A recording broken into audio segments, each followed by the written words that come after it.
కూచిపూడి అన్న పదం కొత్త ఆట నేర్చిందా, పాపలాంటి లేత పదం పాఠశాలగా. కూనలమ్మ జానపదం పల్లె దాటి వచ్చిందా, చవళిల జానతనం పాట చూపగా.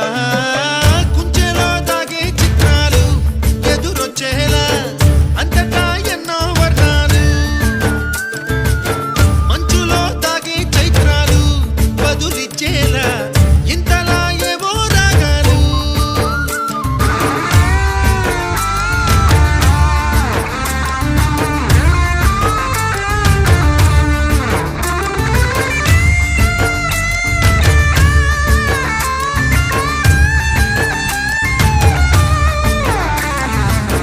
ఆకతాయి సందడిగా ఆగలేని తొందరగా సాగుతున్న ఈ పయనం ఎంతవరకో రేపు వైపు ముందడుగా.